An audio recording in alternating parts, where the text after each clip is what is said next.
आज हम पढ़ेंगे गति का पहला नियम। अभी तक हम क्या क्या पढ़े हैं? अभी तक हम बस इतना पढ़े हैं, संतुलित बल और असंतुलित बल क्या होता है।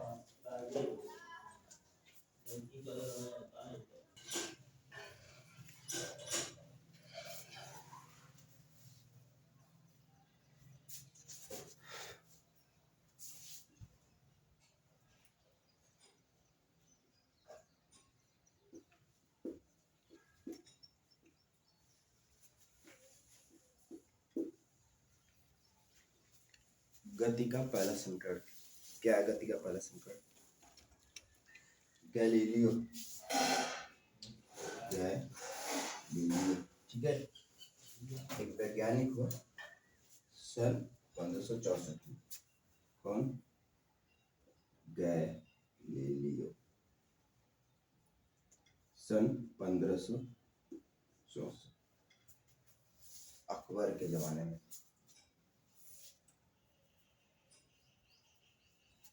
ठीक है, इसने सबसे पहले गति का पहले समीकरण को बताया।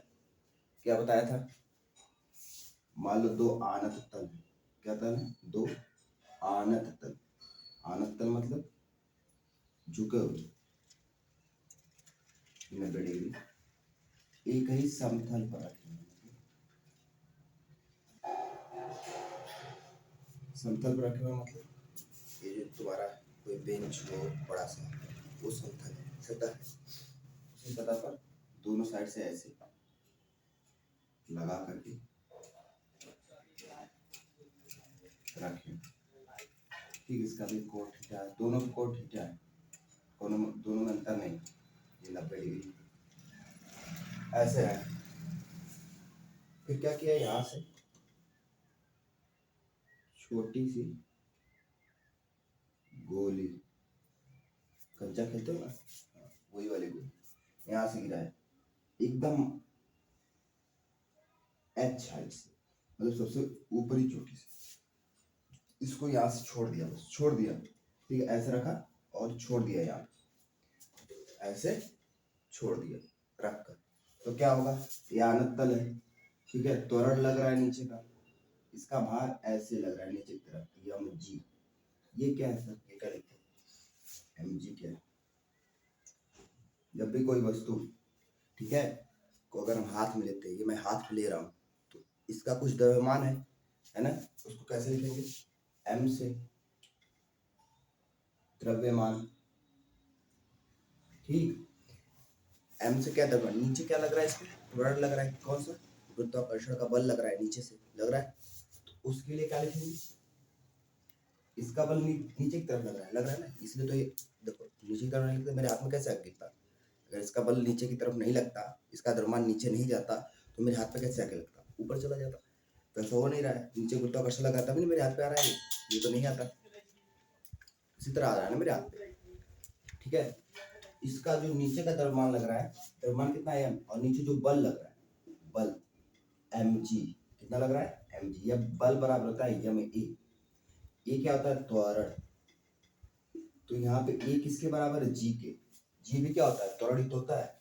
और यम क्या है? द्रव्यमान। और एफ क्या है? बल। तो उससे इसका बल किधर लग रहा है? इस गोली का नीचे की तरफ। और इधर क्या है? इधर इसको क्या हो रहा है? अब नीचे तो जा नहीं सकता, इसको तोड़ के नीचे तो नहीं जाएगा, तो जिधर खाली स्थान पाएगा उधर आगे बढ़ेगा। अब इधर ही खाली स्थान है, धीरे धीरे नीचे से ले आएगा, तो ये धीरे धीरे क्या करेगा? इधर की तरफ अपनी गति करेगा। तो वेग इसका किधर होगा? इधर। द्रव्यमान है नीचे, वेग किधर होगा? इधर। क्यों? क्योंकि इधर जाएगा कैसे? वो तो भरा हुआ स्थान। तो क्या करेगा? ये आएगा, यहाँ पर आने के बाद जब ये यहाँ पर होगा, फिर क्या करेगा?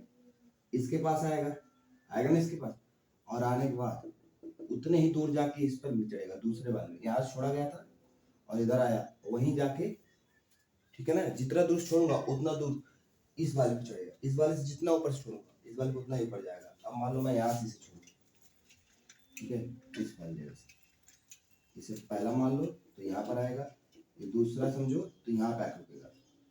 अब इससे ऊपर नहीं जा सकता, ये नहीं कि ये दूसरा वाला यहाँ चला जाए, ऐसा नहीं हो सकता। पहला वाला उतनी ऊंचाई पे जाएगा, दूसरा वाला भी उतनी ऊंचाई पे जाएगा, तीसरे वाले को यहाँ से छोड़ो तो यहाँ रुक जाएगा, चौथे वाले को यहाँ से छोड़ो तो यहाँ रुक जाएगा।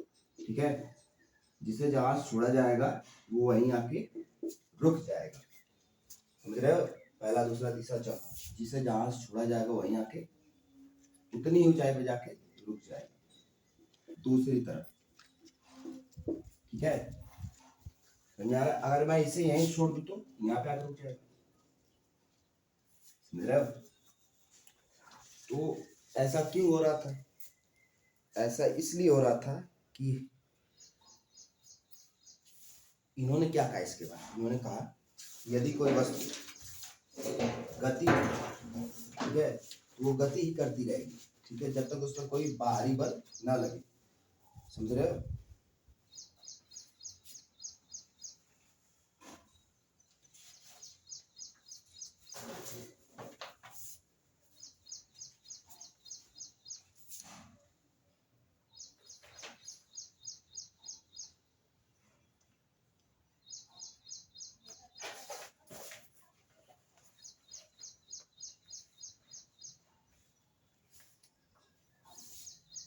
ठीक, अब सोचो मैं इसे आना तल पर रखा था, ठीक है, तो ये कैसा कैसा ग्राफ दिखा रही थी? ये एक बार यहाँ से छोड़ने पे यहाँ जा रही है, यहाँ से छोड़ने पे यहाँ जा रही है, और नीचे से छोड़ने पे यहाँ जा रही है,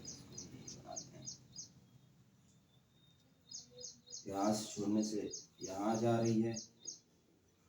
ठीक है, ऐसे ऐसे ये गोली जा रही है। तीन अलग अलग जगह से छोड़ोगे तो तीन अलग अलग जगह ये जाएगी और उतनी ऊंचाई। समझ रहे हो? अच्छा, तो ऐसे गोली जा रही है। अब इन्होंने कहा कि एक काम करो, अभी तक तो मैंने आना तल दिया था ना, अब जमीन पे फेंको। जमीन पे जब फेंकोगे तो क्या होगा, कुछ दूर जाकर रुक जाएगा, ठीक है, कुछ दूर जाके रुक जाएगा, लेकिन यहाँ पे तो ये ऐसे ऊपर आ रही है। ठीक है, जितना ऊपर जा रही थी उतना ऊपर आ रही है, ऐसे एक पेंडुलम की तरह। ऐसे जितना इधर जा, अगर यहाँ से ले जाके इसको छोड़ोगे, पेंडुलम को यहाँ पे ले जाके छोड़ोगे, मान लो एच हाइट ले जाके छोड़ा, तो दूसरी साइड भी है, जब इधर आएगा तो यही पे जाके एच हाइट पर, ठीक है, एच ऊंचाई पे जाकर ये रुकेगा। क्यों? क्योंकि जितना इधर से बल लग जाएगा उतना इधर ले पहुंचेगा। उसी टाइप का ये है, जितना ऊंचाई छोड़ोगे उतना दूर जाके रुकेगा। लेकिन अगर मैं जमीन पे छोड़ दूं तो, ऐसे जमीन पे ऐसे फेंक दूं तो बल तो एमजी लग रहा है, नीचे ही लगेगा। अभी भी जैसे इस पे लग रहा था, इसका भी एमजी नीचे ही लग रहा है, इसका भी यहाँ भी एमजी नीचे ही लग रहा है, और यहाँ भी एमजी नीचे ही लग रहा है। ठीक, पर ये घूमता क्यों? अगर एमजी नीचे लग रहा है तो क्यों घूमता है? ये रस्सी क्या करती है, इसे इसका रास्ता बार बार घुमा देती है। ये नीचे गिरना चाहता है, यहाँ से क्या चाहता है, यहाँ से नीचे गिर जाए, पर ये रस्सी से गिरने नहीं देती। पर ये गिरना चाहता है, ये तो ये बार बार इधर आता है गिरने की कोशिश में। ये जितना कोशिश करता है गिरने की, रस्सी उतना उसे खींचती है, तो बार बार इसकी दिशा क्या होती है, घूमती रहती है, घूमते घूमते रस्सी हाथ ले जाती है। ये रस्सी से हमेशा क्या कर रहा है, विरोध कर रहा है नीचे गिरने की, और रस्सी से गिरने ही नहीं देती। समझ रहे हो?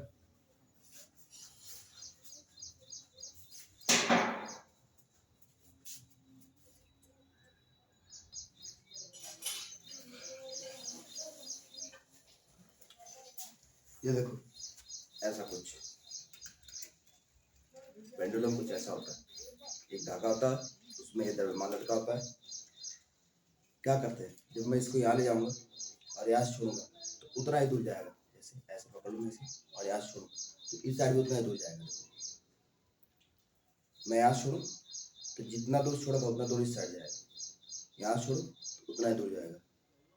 ठीक है, यहाँ से छोड़ो, यहाँ से उतना ही दूर इस साइड जाएगा। ठीक, देखो गया, थोड़ा और पास छोड़ो तो ऐसे काम करता है।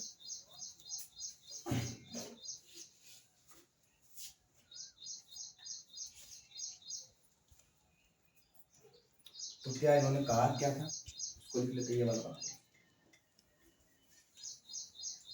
प्रत्येक वस्तु अपनी स्थिर अवस्था या सरल रेखा में एक समान गति की अवस्था में बनी रहती है। प्रत्येक वस्तु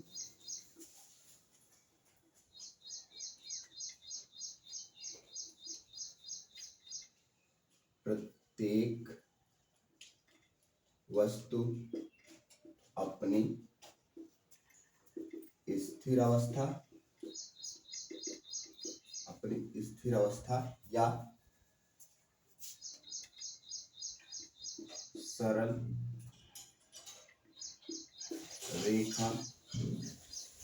सरल रेखा में एक समान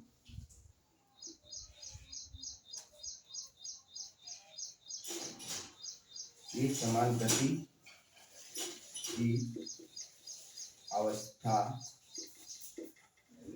में बनी रहती है जब तक कि उस पर कोई बाह्य बल ना कार्य करे। जब तक कि उस पर कोई बाह्य बल न कार्यरत हो।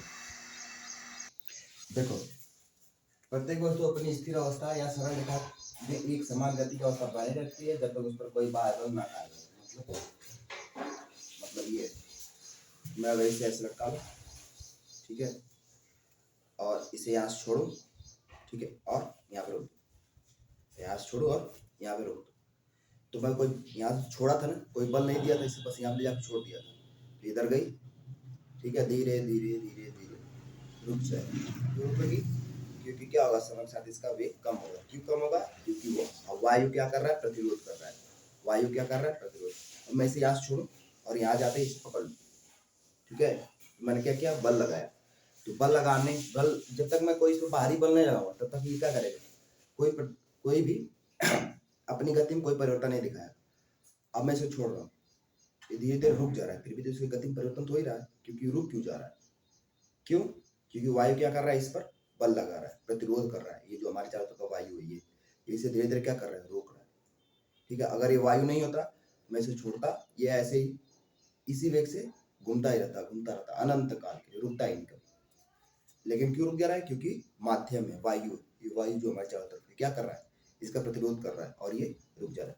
और दूसरी चीज, इस पे नीचे क्या लग रहा है, mg द्रव्यमान, वो भी इसे रोक रहा है। mg क्या लग रहा है, इस पे बल लग रहा है नीचे की तरफ, वो भी इसे रोक रहा है। अगर मैं इसे छोड़ दूं तो नीचे गिरेगा, ठीक है, उससे भी रुक रहा है। लेकिन मेन चीज कौन सी रोक रही है इससे, वायु, ठीक है। तो क्या वायु का यहाँ पे बाहरी बल है, अगर ये बाहरी बल ना लगे तो ये चलता रहेगा।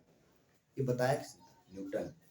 गैलीलियो 1564 में क्या कहा कि गति को बदलने के लिए असंतुलित बल की आवश्यकता होती है। गति अगर बदलनी हो, मान लो यहाँ पे रुका हुआ है, कोई गति नहीं कर रहा है, जब रुका हुआ है कोई गति नहीं है इसके पास, मतलब ये कि इसके पास कोई बल नहीं है। अब मैं क्या करूँ, इसे यहाँ से पकड़ूँ और यहाँ ले जाऊँ, ठीक है।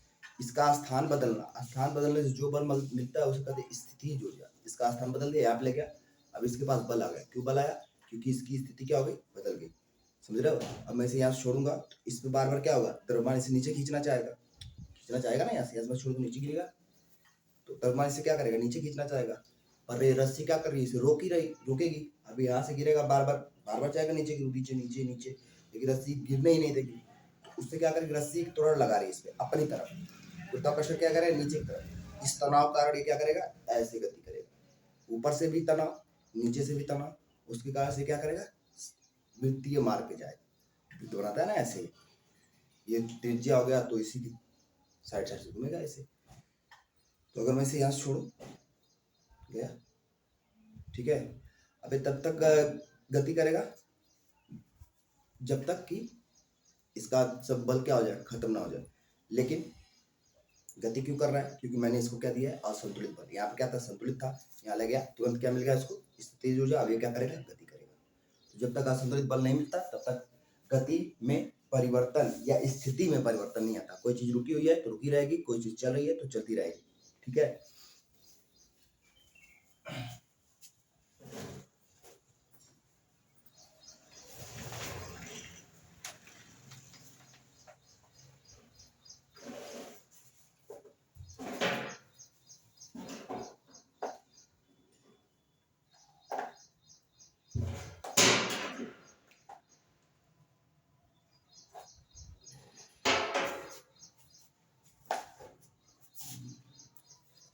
अच्छा,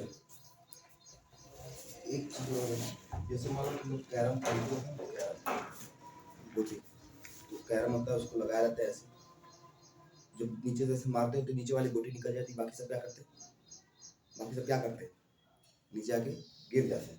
ऐसा कैसे होता है, ये लिख लो न्यूटन का, न्यूटन का प्रथम गति प्रथम नियम या से गति का प्रथम नियम कहते हैं। न्यूटन का प्रथम नियम या गति का प्रथम नियम?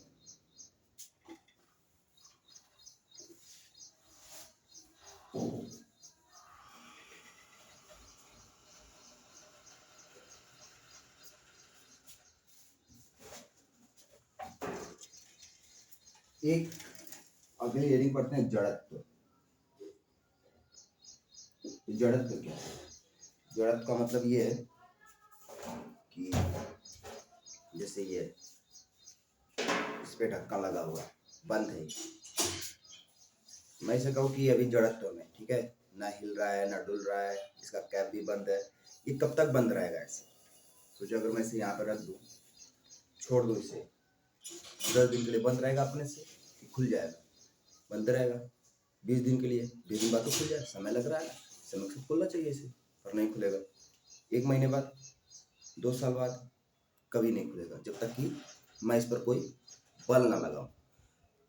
तो अपनी जिस अवस्था में वस्तु है उसी अवस्था में रहेगी, ठीक है? क्यों? अपनी अवस्था को न बदलना, वस्तु की अवस्था को, वस्तु अपने द्वारा अपनी अवस्था को नहीं बदलती, इसी नियम को क्या कहते हैं? जड़त्व का नियम। मतलब एक तरीके से जैसे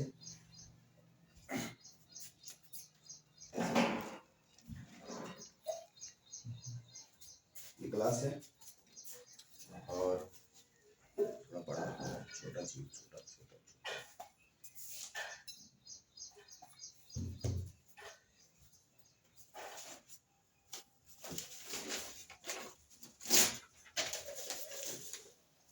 ये ग्लास है, इधर है, इसको थोड़ा टाइट कर, तब मजा आएगा।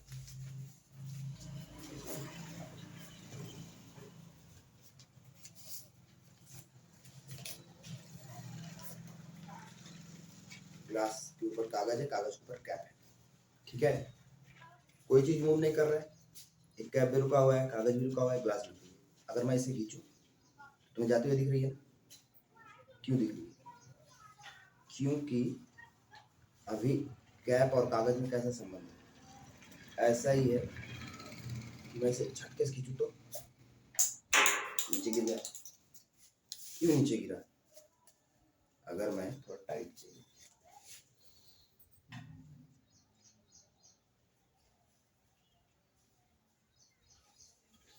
देखते हैं इससे उतर के।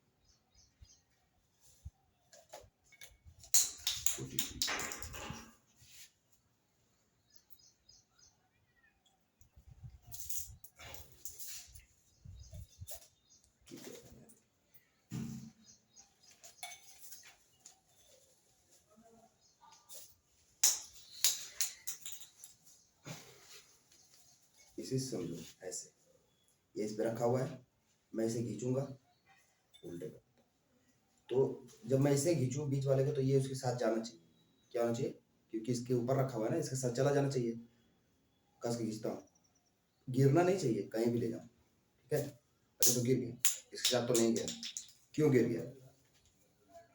फिर से देखो, मैं इसके ऊपर रखा, इस वाले को हटा लो, दोनों नहीं गिरे, ठीक है? नीचे वाले को हटाओ,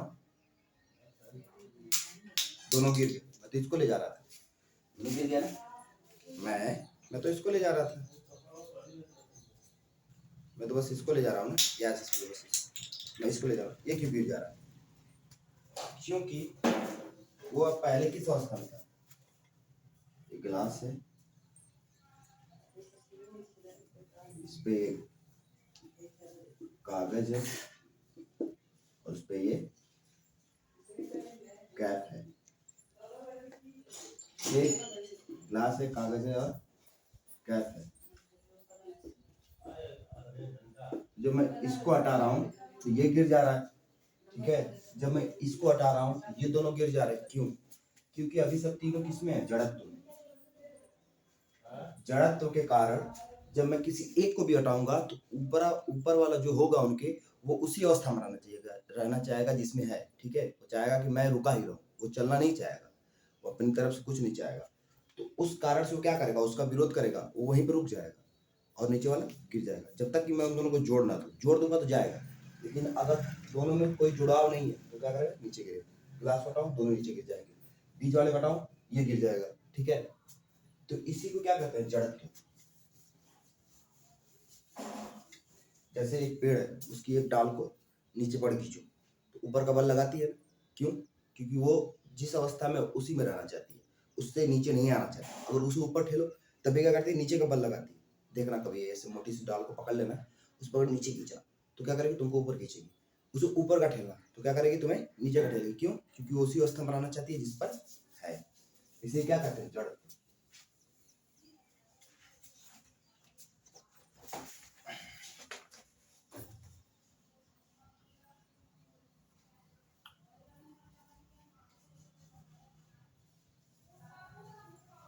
ठीक है, तो जड़त्व क्या करता है?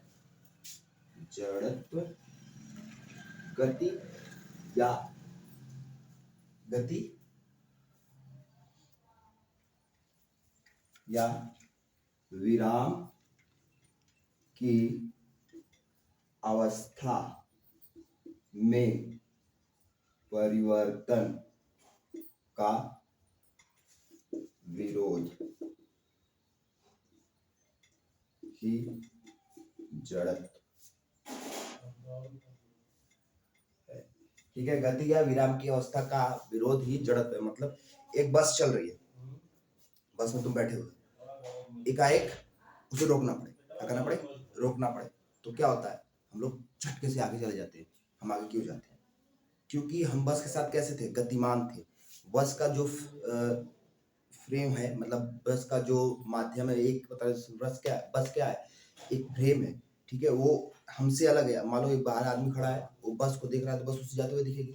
जो बस में बैठे हैं, बस उसके लिए क्या है? स्थिर तो है, चल रही है भले, और उसे पता नहीं चलेगा बस चल रही है। उसे बाहर सब चीज चलती हुई दिखाई देंगी, अगर आप बंद करें तो उसे पता नहीं चलेगा बस चल रही है, ठीक है। तो उसे कैसा लगेगा? बस रुकी हुई है। लेकिन जो बाहर से देख रहे हैं उन्हें कैसा लगा? बस चल रही है। बस तो असल में चल रही है, हमारे लिए चल रही है, जो बाहर से देख रहे हैं, लेकिन उनके लिए रुकी हुई है। या वो भी बस के साथ चल रहे हैं, इसलिए उनको पता नहीं चल रहा है। बस के साथ जा ही रहे हैं ना, तुम बस में बैठते हो, यहाँ से कहीं जाने के लिए तुम पहुंच जाते हो, तो बस के साथ तुम भी जा रहे हो, इसलिए पहुंच जाते हो ना, और तुम्हें गति का पता ही नहीं चलेगा। अब अगर वो ब्रेक मारे, तुम तो चल रहे थे, तुमने तो ब्रेक लगाया नहीं, बस रुकेगी। तुम चल रहे हो, ठीक है, मान लो ये बस है, तुम इसमें बैठे हुए हो, ये बस है, तुम इसमें बैठे हुए हो, बस जा रही है, बस ने ब्रेक मारा, ये तुम दोनों ऐसे जा रहे हो, तो ये तुम अपनी गति का क्या करोगे? आगे तरफ झुक जाओगे। अब आगे जा नहीं सकते भाई, सब सीटें लगी हैं, छोटे हो, तो क्या करोगे? थोड़ा सा आगे चले जाओ, झटका लगेगा। क्यों? क्योंकि तुम भी गतिमान हो। तुम्हारी गति कब रुकेगी? जब तुम्हें झटका लगेगा।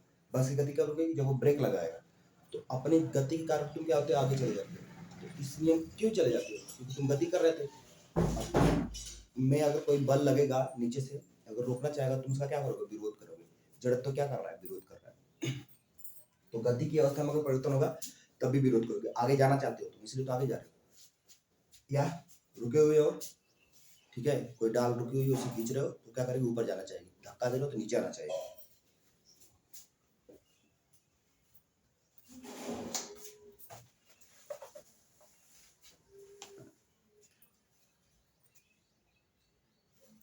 इसमें प्रश्न दे रहा है, किसी पेड़ की शाखा को उसको तेजी से गिराए, हिलाए तो उसकी कुछ पत्तियां झड़ जाती है, क्यों? देखो, दो कारण है। पत्तियों के पास अपना द्रव्यमान है, दूसरा तुम अगर उसे हिला रहे हो तो उनका बंध क्या होगा? टूट जाएगा। तो जड़त्व तो क्या होगा? अभी तो जड़त्व में रुके हुए हैं, उनको जब झटका लगेगा तो उनका जड़त्व तो क्या होगा? जड़त्व की सीमा आ जाएगी, जड़त्व उसके आगे विरोध नहीं कर सकता, टूट जाएगा, ठीक है। तो जड़त्व क्या हो गया? खत्म हो जाता है, इसलिए वो नीचे गिर जाते हैं। और नीचे ही क्यों करते हैं? क्योंकि नीचे क्या लग रहा है? गुरुत्वाकर्षण। तो उनका पत्तियों के mg की तरह लग रहा है नीचे की तरफ, तो जिधर mg लगेगा उधर क्या करेंगे? गिर जाएंगे। हाँ, जब कोई गतिशील बस अचानक रुकती है तो आप आगे क्यों झुक सकते हैं?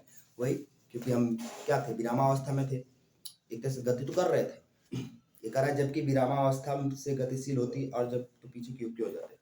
जब बस स्टार्ट होती है तो हम पीछे चले जाते हैं, ठीक है। जब बस रुकती है तो हम आगे चले जाते हैं। ऐसा क्यों होता है? जब बस स्टार्ट होती है तो हम रुके हुए होते हैं, तो बस आगे जाती है तो हम रुके हुए हैं, तो हम उसका विरोध करके किधर जाते हैं? विरोध कर। कोई चीज आगे जा रही है तो विरोध कैसे करोगे? उसका पीछे जाकर हुए। विरोध का मतलब क्या होता है? कोई ऐसे जा रहा है तो हम ऐसे जा रहे हैं, तभी तो विरोध होता है। तो बस ऐसे जा रही है तो हम थोड़ा सा पीछे हो जाते हैं। वो अपने आप होता है, हम नहीं होते हैं। हमारा शरीर अपने आप हो जाता है जड़त्व के कारण। और जब बस रुकती है पीछे की तरफ तो हम आगे जा रहे होते हैं, बस के साथ जा रहे हैं, ठीक है। ऐसे समझो बस के साथ जा रहे हैं, ऐसे समझो बस के साथ जा रहे हैं हम भी। बस रुकी, हम किधर चले जाएंगे? आगे। जब बस रुकेगी, ब्रेक लगाएगी तो हम आगे चले जाएंगे। और जब बस अभी शुरू नहीं हुई है, दोनों लोग बैठे हैं, जब बस आगे जाएगी तो पीछे, जब बस आगे जाएगी तो हम पीछे चले जाएंगे, जब बस पीछे जाएगी तो हम आगे चले जाएंगे। ये जड़त्व का विरोध है, मतलब जड़त्व का नियम है। जड़त्व क्या कर रहा है? विरोध कर रहा है। किसका? गति का। क्या? विराम अवस्था में है तो गति कर रहा है, और गति अवस्था में तो विराम अवस्था कर रहा है। फुटबॉल का एक खिलाड़ी गेंद पर किक लगाकर गेंद को अपनी टीम के दूसरे खिलाड़ी के पास पहुंचाता है। दूसरा खिलाड़ी उस गेंद को किक लगाकर उसके गोल की ओर पहुंचाने का प्रयास करता है। बीच में गोल कर पकड़ लेता है और अपनी टीम के खिलाड़ी किक मारता है। ठीक है। कर रहा है, एक किक मार रहा है, दूसरे को दे रहा है, दूसरा मार दूसरे दे रहा है। जब वो गोल करने जा रहा है तो गोलकीपर पकड़ ले रहा है। इसमें क्या कर रहे हैं सब? बार बार गति क्या कर रहे हैं? गति का परिवर्तन हो रहा है, यहाँ पे बल का परिवर्तन हो रहा है। कोई भाई कोई दूसरी तरह मात्रा में बल लगा रहा है, कोई दूसरी मात्रा में लगा रहा है, कोई हाथ से रोक दे रहा है। तो क्या हो रहा है? बार बार गति का परिवर्तन ही तो हो रहा है। कैसे हो रहा है? एक बार बल देकर दिशा घुमाई जा रही है, मतलब असंतुलित बल बार बार लग रहा है, और फिर क्या किया जा रहा है? बल का विरोध किया जा रहा है। एक रबड़ की गेंद है उसी आकार के पत्थर। कह रहा है जड़त्व तो किसका अधिक होगा? रबड़ की गेंद का या पत्थर का? पत्थर ज्यादा भारी होता है कि उतना ही बड़ा, कि रबड़ की गेंद भारी? जिसका वजन ज्यादा होगा उसका जड़त्व तो ज्यादा होगा, ठीक है। द्रव्यमान अधिक होने पर जड़त्व अधिक होता है। एक बस आके तुमसे टकरा जाए, ठीक है, और एक मोटरसाइकिल आके टकरा जाए, तो किसी का चोटी लोगे? बस से ना। क्यों? क्योंकि उसका जड़ तो ज्यादा है। उसको तुम रोक रहे, वो गति में है तो उसका अभी कैसा जड़ तो गति वाला है। अब तुम उससे टकराओगे, तुम उसका विरोध करोगे, रोकना चाहोगे, पर वो इतना ज्यादा भारी है कि तुम उससे टकराओगे, तुम्हें कुछ चला जाएगा। लेकिन वही थोड़ा एक साइकिल तुमसे टकरा जाए, एक साइकिल टकरा जाए, तो वो उसका द्रव्यमान बहुत कम है, या तुम्हारे शरीर से भी बहुत कम है, 10-15 किलो की या 20 किलो की साइकिल है, तुमसे टकराएगी, तुम उससे ज्यादा भारी हो, तो तुम्हें थोड़ी मोड़ी चोट लगेगी, हल्का फुल्का, लेकिन साइकिल रुक जाएगी। मोटरसाइकिल टकराएगी तो थोड़ा ज्यादा चोट लगेगी, फिर भी वो गिर जाएगी या रुक जाएगी, या न भी रुकेगी तो तुम्हें जान से नहीं मार देगी। क्यों? क्योंकि उसका द्रव्यमान कम है, इसलिए उसका जड़त्व भी कम है। एक साइकिल एवं एक रेलगाड़ी का द्रव्यमान ज्यादा है, रेलगाड़ी ज्यादा भारी होगी। 5 रुपए का सिक्का है, 1 रुपए का सिक्का, 5 रुपए के सिक्के का 5 रुपए सिक्का भारी होता है, 1 रुपए का सिक्का हल्का होता है। जिसका द्रव्यमान ज्यादा रहेगा उसका जड़त्व ज्यादा रहेगा।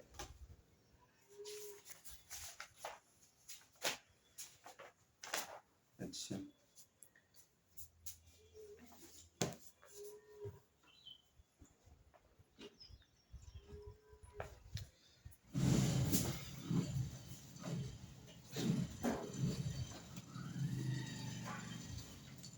मैं तुमसे पूछूं इन दोनों में से किसका जड़त्व ज्यादा है?